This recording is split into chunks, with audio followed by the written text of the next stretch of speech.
এই বাড়িতেই জন্ম, এখানেই বেড়ে ওঠা। যে ঘরে গা এলিয়ে বড় হয়েছেন আজ সেই ঘর কেবলই স্মৃতি। আর কখনোই এই উঠানে পড়বে না শরীফ ওসমান হাদির পা। তাই তো শেষবারের মতো একবার দেখার প্রত্যাশা নিয়ে চেনা অচেনা অসংখ্য মানুষের ভিড় লেগেছে অকুতভয় এই যোদ্ধার বসত ভিটায়। জুলাই যোদ্ধার এমন বিদায় যেন মানতেই পারছেন না কেউ। কাঁদছে গোটা এলাকা, কাঁদছে পুরো জাতি।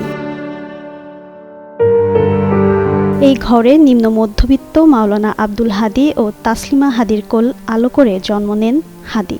6 সন্তানের মধ্যে তিনি সবার ছোট। কে জানতো এই ভাঙা ঘরে চাঁদের আলো একসময় হবেন লড়াকু এক সৈনিক, যার বজ্র কণ্ঠ ছুঁয়ে যাবে আকাশ, জাগ্রত হবে হাজারো জনতা। অভাব অনটনের সংসারেও থেমে থাকেনি হাদীর লেখাপড়া। অদম্য ইচ্ছে শক্তিতে এগিয়ে যান। পার্শ্ববর্তী জেলা নেছারাবাদ NS কামিল মাদ্রাসা থেকে দাখিল ও আলিম শেষ করেন। পরে উচ্চ শিক্ষার জন্য আসেন রাজধানীর ঢাকায়। একাডেমির পাঠ চুকান ঢাকা বিশ্ববিদ্যালয় থেকে। তার দৃঢ় মনোবল আর ইচ্ছে শক্তি ছিল অনুপ্রেরণা। ওর কথা বলার মতো না, বলতে পারি না। কাল রাত থেকে অনেক জাগরণ রয়েছি, খালি টিভি দেখছি, ওর সংবাদ দেখছি। এত মানুষকে কাঁদিয়ে আজকে সে চলে গেলেন না ফেরার দেশে। আজকে দেশবাসী আজকে মর্মাহত, আমরা তাদের সাথেই আমরা একীভূত। শুধুই কি পরিবার? না, গ্রামবাসীর কাছে হাদী একটি নাম নয়, এক বিজয়ী কণ্ঠস্বর, যার কোমল মুখের মিষ্টি হাসি, আগুন ঝরা তীক্ষ্ণ দৃষ্টি আর অন্যায়ের বিরুদ্ধে বুক উঁচিয়ে দাঁড়ানো জুগিয়েছে শক্তি। আর এই মুখটি শেষবারের মতো দেখতে চান গ্রামবাসী। তাই তো বাড়িতে অপেক্ষার প্রহর গুনছেন। কেউ শৈশবের গল্প করছেন, কেউ বা ফ্রেমবন্দি করছেন শেষ স্মৃতি।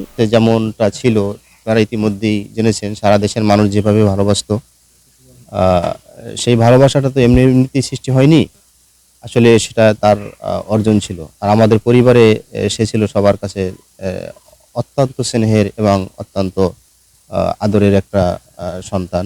আমরা পরিবারের একজন সদস্য হারাইছি, জাতি একজন বীর শ্রেষ্ঠকে হারাইছে।